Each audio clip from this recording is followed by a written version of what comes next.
नमस्ते बच्चों। कल हम लोगों ने दादी का गांव पाठ पढ़ा में से कुछ शब्दों को पढ़ा। पाठ नहीं पढ़ा, कुछ शब्दों को पढ़ा था।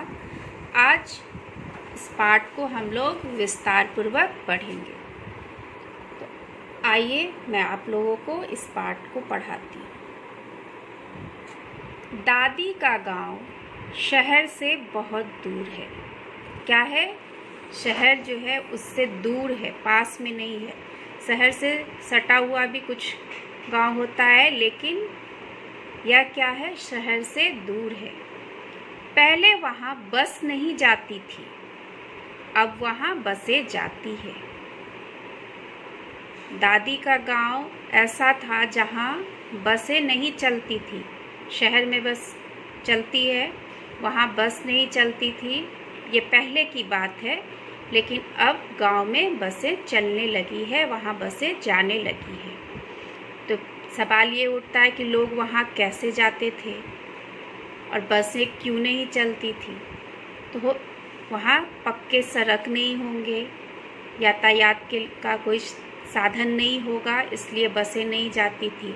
तो उस समय क्या होता था कि लोग बैलगाड़ी से गांव में जाते थे।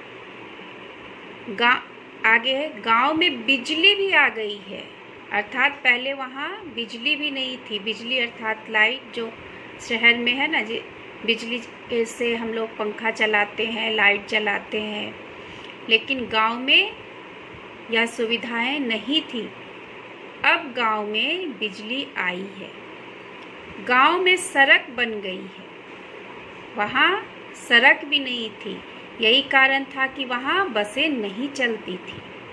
लेकिन अब गांव में सड़क बन गई है, तो स्वाभाविक है वहाँ बसें भी चलने लगी। अब कोई कठिनाई नहीं है। वहाँ रेलगाड़ी नहीं जाती, बसें तो चलने लगी है, लेकिन अभी तक वहाँ रेलगाड़ी का जाना शुरू नहीं हुआ है। वहाँ घास फूस के बहुत मकान हैं। जैसा कि कल मैंने आप लोगों को बताया था कि गांव में कच्चे मकान होते हैं, तो उसे घास फूस के द्वारा ही, जैसे हम लोग पक्के मकान में रहते हैं तो हम लोग के मकान का जो ऊपरी भाग है वह पक्का होता है, लेकिन वहाँ जो घर का छत बनाया जाता वो क्या होता है? घास फूस से तैयार किया जाता है।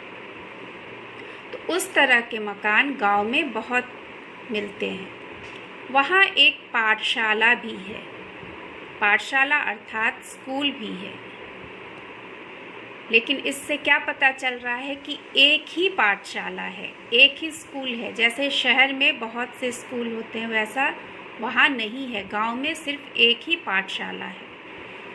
दिन में लड़के लड़कियाँ पढ़ते हैं, रात को ऐसे बड़ों को पढ़ाया लिखाया जाता है जो पढ़े लिखे नहीं हैं।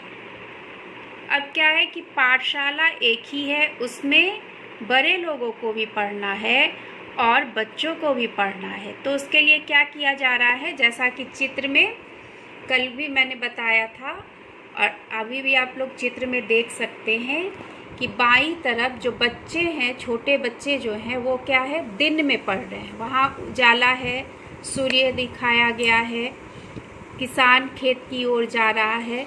तो बच्चे दिन में पढ़ते हैं और वही बड़े लोग जो हैं वह रात्रि में पढ़ते हैं। देख रहे हैं अंधेरा है, आसमान में चांद भी दिखाया गया है। तो चांद कब निकलता है? रात के समय, और सूरज दिन में निकलता है। तो बड़े लोग कब पढ़ते हैं? रात को, और बच्चे कब पढ़ते हैं? दिन में। ठीक है।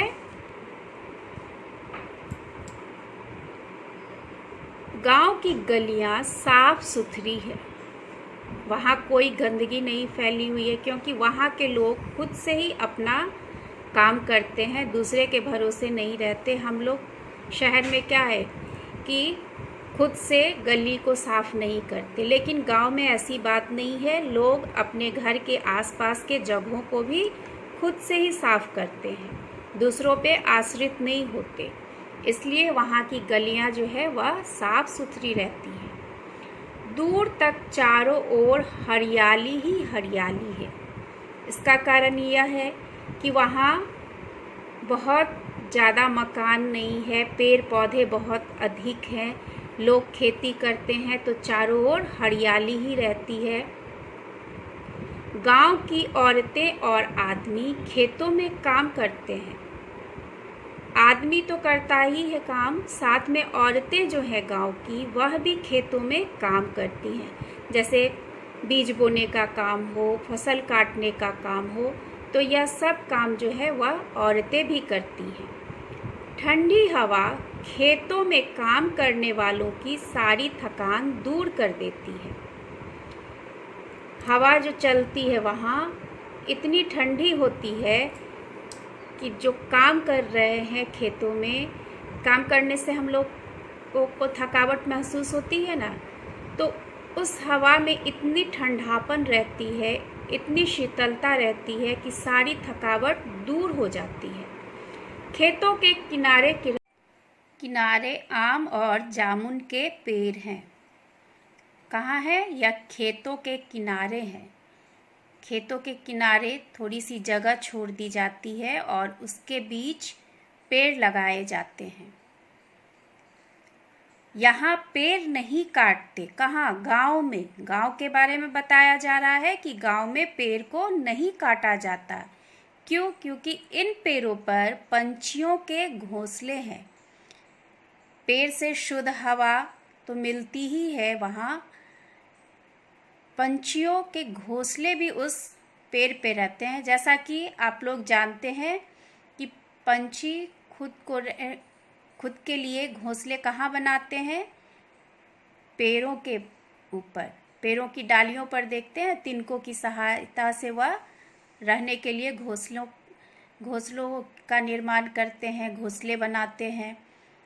तो एक यह भी कारण है कि गांव के लोग जो हैं वह पेड़ को नहीं काटते, कि अगर उन्होंने पेड़ को काट डाला तो पंछियों का आसरा खत्म हो जाएगा, वो कहाँ रहेंगे।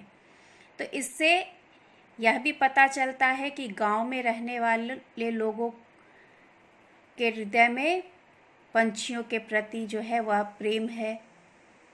शाम को पंछियों की चहचहाट मन को मोह लेती है। क्या होता है? पंछी, चिड़िया जो है वह सुबह होते ही अपने घोंसले से बाहर निकलकर दाना इकट्ठा करने घोंसले छोड़कर बाहर चली जाती है और शाम के समय वह अपने घोंसले में लौटकर आती है। उस समय जो उनकी आवाज़ सुनाई देती है वह इतनी मधुर होती है कि मन खुश हो जाता है। यहाँ भागदौड़ नहीं है, सब मिलजुल कर रहते हैं। कहने का अर्थ यह है कि जिस तरह शहर में सुबह होते ही लोगों के बीच भागदौड़ शुरू हो जाती है, घर के लोग बाहर ऑफिस जाने के लिए परेशान होना शुरू हो जाते हैं, बच्चों को स्कूल भेजना है, तो गांव में ऐसा नहीं है कि सुबह ही बच्चे स्कूल जाएंगे। एक समय है, निर्धारित है, वहाँ के बच्चे भी पढ़ते हैं, स्कूल जाते हैं, परंतु जैसे शहर में बहुत सुबह से स्कूल शुरू हो जाती है, वैसे वहाँ नहीं है। तो वहाँ का जीवन जो है वह बहुत सरल है, सब मिलजुल कर रहते हैं। गांव में जितने भी लोग हैं आपस में मिलजुल कर रहते हैं, अर्थात यह कहने का मतलब है कि वहाँ आपस में सब एक दूसरे के सुख दुख को बांटते हैं। मुझे बार बार दादी के गांव जाना बहुत अच्छा लगता है। लेखक कह रहे हैं कि उन्हें दादी के गांव जाना बहुत अच्छा लगता है। क्यों अच्छा लगता है? हर किसी को गांव जाना पसंद है, इसलिए कि वहाँ जो भी है शुद्ध हवा है, सब्जियां मिल रही हैं तो वह भी ताज़ी मिलती हैं और कोई भागदौड़ नहीं है। सबसे बड़ी बात यह है कि आदमी वहाँ बहुत सरल और आनंदपूर्ण जीवन जीता है। तो बच्चों, इस पाठ के द्वारा हमने गांव के बारे में बहुत सी बातें जान ली है। अब इस पाठ से संबंधित कार्य मैं अगली कक्षा में करवाऊंगी। धन्यवाद।